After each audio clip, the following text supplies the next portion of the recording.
Hello everyone, and welcome back to Old Dad's Modeling Mess. And in today's video, I start on the T3485 early winter diorama build. Yes, I'm not in Blender, so you guys can watch a video. Yay! As normal, I start off with the hull, but you know, with this being a T34, there really isn't a lot to them. Off camera, I had already added the casting, slash armor texturing to the front of the hull. It doesn't quite match the turret's texturing, but that's okay. It works, and I like it. One of the things you might notice later on in the video here, well, shortly in the video here, I decided to make the suspension working, and it just so happens I have some springs that are the exact size of the shocks that come with the kit.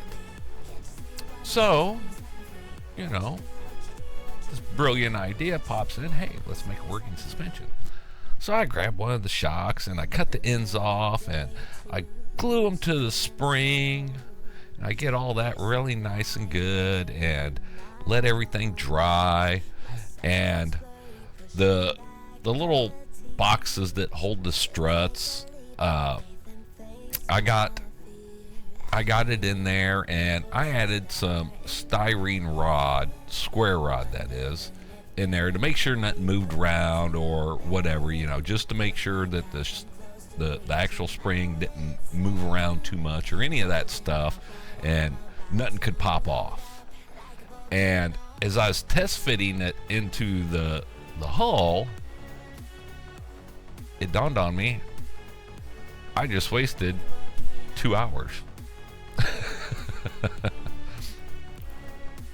Because in the diorama, this is going to be sitting on a cobblestone road that's flat. So, yeah, I just wasted all that time.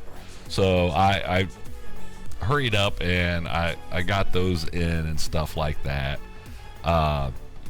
So while I was recovering from my goober moment there, I decided to go ahead and put the main parts of the turret together. I'm not all the little stuff. I just wanted to get the mantlet in and the little cover here that I'm gluing down now. This way here, I could just get my mind off of how I just wasted 2 hours. Yeah, that was it was fun. So we'll just leave it at that. Now that I've got the turret here for the most part done, I'm gonna go ahead and I put the lower rear plate on. I'm not gonna lie, these T34s, they're so easy to build. I don't know if that's why I like them so much, but they do. They go together really good. And if you notice here, as I'm gluing that top shock tower towards the middle next to the bulkhead there, you'll see that white styrene. That's from that, where I made the working shock. So yeah, I just left it in there. I didn't even mess with it. But now that that's on, I've got to test fit it because I want to make sure that all that stuff is in the right place, nothing's wrong, get all that going, because after all, I am old dad and I do make a mistake every once in a while. I try to keep that perfection where I make 0 mistakes in a model, but yeah, that never happens. But now I got that on, or test fit, and made sure everything looked good. I'm throwing on these suspension arms. There's not a lot to it. You just stick it in a hole, you line up the pin on the shock itself, and glue it. The one that actually has the spring in it, I just pushed it in far enough where I could glue the actual suspension arm to the side of the hull. But I did go by, and I used a metal ruler to make sure all the pins lined up and all that stuff, as you can see. So that did work out, even on that side. Yep, I got it. So now it was time for the next thing, and that was to start adding some of the goodies. And that is really where I was wanting to set this build apart from most of my others. Normally, you know, I always, or most of the time, 90% of the time, maybe 95% of the time, I use wire for my grab handles and stuff. But on this one here, I went online and I found a bunch of 3D printable stuff. And I had to put that grab handle on because to add the stowage box here, I had to put that on first, because if not, I wouldn't be able to do it afterwards. And that stowage box there is from a SU 100 tank destroyer. That is a front stowage box, and I didn't even know the thing existed. And you know, I mean, since they're on the same platform, the T-34 platform, I was like, that would be cool to add. So I gave the guys, you know, a little extra stowage, and I got a kick out of it. I made some adjustments to it in Blender and stuff, because it wasn't quite the most detailed, but it did work out. But one thing I did love was these. Anybody that knows me knows I absolutely hate the molded in vents or intakes, whatever you want to call them, on any kit. And I've never ever found a set for the T-34 before. And as I was on Cults 3D, I happened to find both the side vents and the top vents, and I absolutely snatched them up. I mean, I think I paid like $1.50 or $2 for each of them, you know, so I've got like $3 or $4 in those, but now I have them. And I, back on my, you know, 3D printed stuff kick here, I absolutely think these make the model look so much better. I mean, you know, you can see through them, but now when you go to weather them and stuff like that, it's just even better. Have you guys ever had any of that like window screens or anything like that, and then you felt it and it's not, you know, like aluminum or metal or whatever, it's that plasticky stuff? I had some of that laying around from an old busted up screen for my garage window, and I cut some of that out and I put it on the back, mainly to kind of darken it up some, you know, hoping that maybe it wouldn't let so much through, because I mean, you can actually see through those vents, you can actually see to the inside, and yeah, that was awesome. I got those on, and you guys know I have a shit ton of leftover photo etch parts, so I decided I'm going to try to add as much of that stuff as I possibly can to this build. And so I don't know exactly what these are, but they're little round circles with a line in them, and it kind of resembles like a lock. And so that's what I used it for. It's not actually a lock, but as you'll see here in just a second, with the way that I added it to the bottom of the photo etch hinge that I made, it looks like there's an actual lock there now, just hanging, like a padlock. I thought it actually turned out pretty good. I think, don't you? Let me know in the comments. I do. I think that looks like a little padlock, so I went with it. I went to sand the ends off because the ends of those stowage boxes are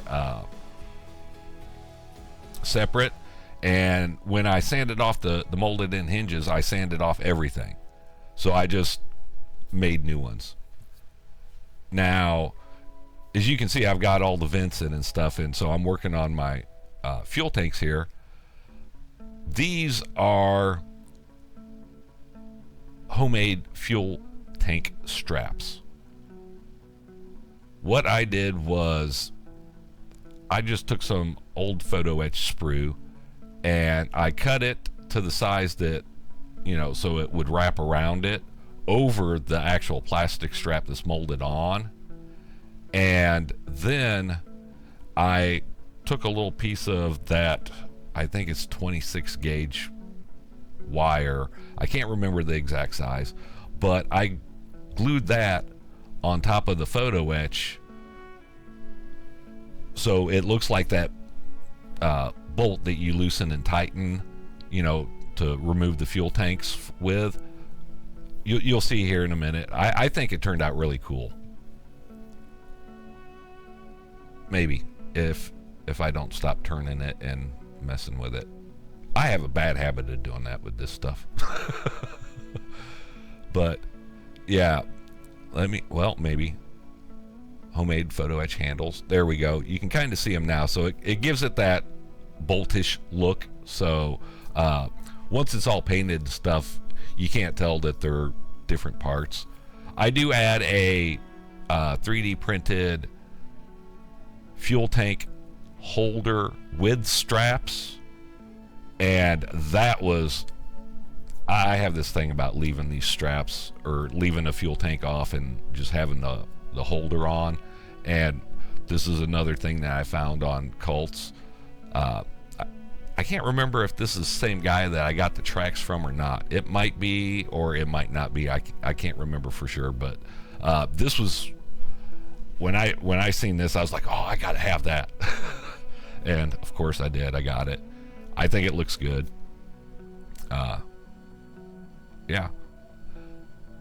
Have you guys ever had one of those moments where, I'm sure you've all heard that you learn something new every day? Well, I had one of those moments when I was doing a little bit of research for naming the video, because I wanted to do the diorama as a early winter 1944. Soviets, they're headed towards, Berlin and stuff like that. And so when I started doing that, apparently, according to Google AI, and I'm sure I am going to absolutely destroy the name of this town, Toruń or Torun, Poland. The snowfall didn't really start until middle of December. So I was like, oh, okay, well, I did not know that, because I just did a Google search, when did it first start snowing, in 1944 when the Soviets were battling the Germans, and Google AI popped up and it gave me all this stuff, this information. I was like, well, that's cool. So yeah, I decided to name the video Winter on the Vistula, a T-34-85 near Torun, December 44. That also was aided very much by Google AI. I couldn't figure out how to name that, but yeah, I learned something. Apparently, over there in Poland, it doesn't really snow until mid-December. So I know here where I live at, my whole life we've had snow as early as the beginning of October. So yeah, must be nice not to have snow until December. So as you guys can see here, there is a lot of stuff here, and pretty much honestly, this, except for the little bit of the little stuff, I mean, you know, right here I'm adding on the little clasps for the tow hooks, and then all I have left really is the stuff for the turret, and knock that out of the way, because I mean, in all honesty, as you can see, I already have the tracks put together because they're the 3D printed ones, and my road wheels are ready. There's a video on that. I'll probably link that in the next video, because that's when you'll see everything all together. But yeah, this flew together really, really fast. But then again, I mean, this is like, what, my 4th or 5th on the channel or something like that. These things don't take long to build.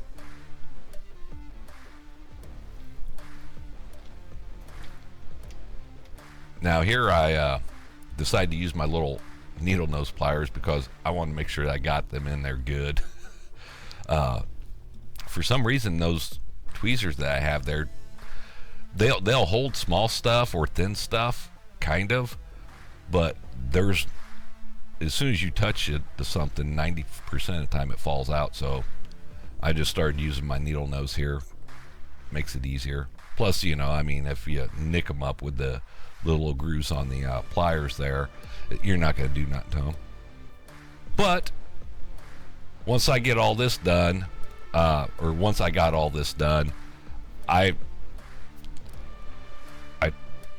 had to be old dad and stick the barrel on there just to see what it looked like, and then I called it a night. And with that, I'm going to call that the end of the video, because that's a good place to stop. So as always, guys, thank you for watching my videos, and if you enjoy this type of stuff, please don't be afraid, drop a like and a comment down below. If you're not already, I don't know why you wouldn't be. You're watching the videos. Click that subscribe button. Helps the channel grow, gives me more motivation to do crazy stuff like this, and spend more money on models. And best of all, it's free. No cash moolah is exchanged in that transaction. Also, down below in the description box, there's a link to our Discord. Click that, just like subscribing. It's free. Come in, hang out, talk. More importantly, post pictures of your builds. We have some badass builders in there, and they are doing some really cool stuff. So, until next video, guys, I will see you later. Bye-bye.